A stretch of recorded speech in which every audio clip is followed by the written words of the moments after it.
ही आपल्या अस्मितेची आहे, मराठी माणसाची जरूर आहे.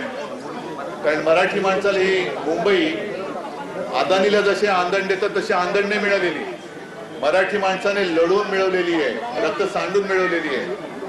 आणि मग ते त्यांच्या लक्षात आल्यानंतर आता त्यांचे चाळे सुरू झालेत.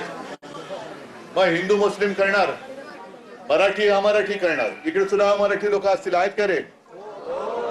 तुम्हाला कधी अगदी कोरोना काळ असेल किंवा इतर कधी मी मुख्यमंत्री होतो कधी भेदभाव केला? मी तर म्हणेन उलट उत्तर भारताने जाऊन विचारा की ज्या वेळेला कोरोनाचं संकट होतं आपण ट्रेन मागत होतो, अमित शहा ट्रेन द्यायला तयार नव्हते.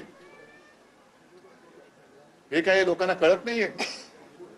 आणि आता त्यांनी जो काय प्रचार विषारी प्रचार सुरू केलेला आहे त्या प्रचारात मला जायचं नाहीये. माझं त्यांना खुलं आव्हान आहे की तुम्ही मुद्द्यावरती बोला. आम्ही जसं सांगतो मुंबईमध्ये कोस्टल रोड, हो हे आम्ही केलेलं आहे. मुंबई महानगरपालिकेच्या 92,000 पर्यंतच्या मुदत, 92,000 कोटीच्या मुदत ठेवी हे आम्ही करून दाखवलेले आहे.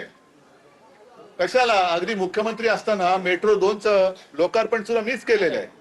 या अशा अनेक गोष्टी, हॉस्पिटल असतील, शाळा असतील, मुंबईकरांना शुद्ध पाणी असेल, हे देण्याचं काम आपण केलेलं आहे. पण असं सांगण्यासारखं त्यांच्याकडे काही नाही.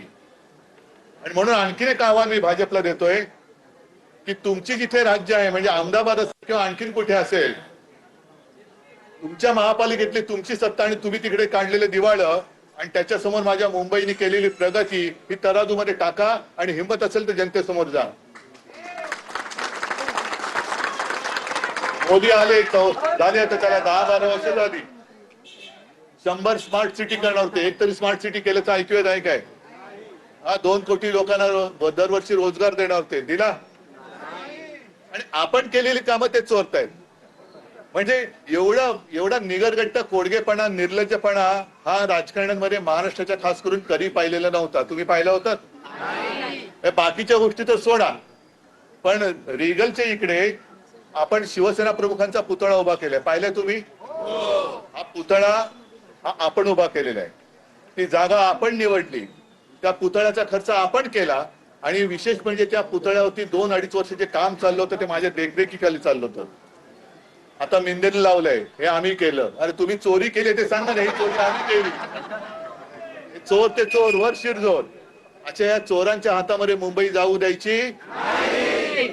मजबूत आहात? उमेदवार कोण? अरे धर्मेंद्र काळे माहिती, त्यांची निशाणी काय?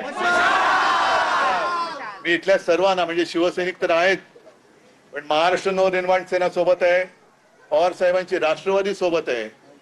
मी याही आधी सांगितलं होतं, जो महाराष्ट्र प्रेमी आहे, जो मुंबई प्रेमी आहे त्यांनी आमच्या सोबत आहे. अगदी भाजपचा कार्यकर्ता असेल हे आमच्या, तू जर मुंबई प्रेमी असशील, मराठी प्रेमी असशील, हे आमच्या सोबत आहे. अगदी उघडण्यात आलं तरी मत देऊन जा, मत देऊन जा. याचं कारण आता जर का तू मुंबई वाचवली नाहीस तर ते तर बसलेच आहेत,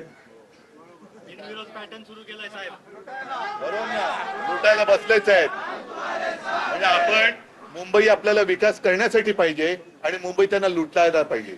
आम्ही तुम्हाला मुंबई लुटू देणार नाही, नाही म्हणजे नाहीच. छत्रपती शिवरायाच्या भगव्याची शपथ घेऊन मुंबईचे राखणदार म्हणून तुम्हाला धर्मेंद्रजींना विजयी करावंच लागेल. आणि या विजयाची जबाबदारी तुमच्यावर घेऊ. जय हिंद, जय महाराष्ट्र. तर मुंबईमधील कोस्टल रोड आम्ही केला, उद्धव ठाकरेंनी असं म्हटलेलं आहे. आम्ही केलेली कामं हे लोक चोरतात असंही त्यांनी म्हटलेलं आहे आणि थेट सत्ताधाऱ्यांवर टीका उद्धव ठाकरेंनी केलेली आहे.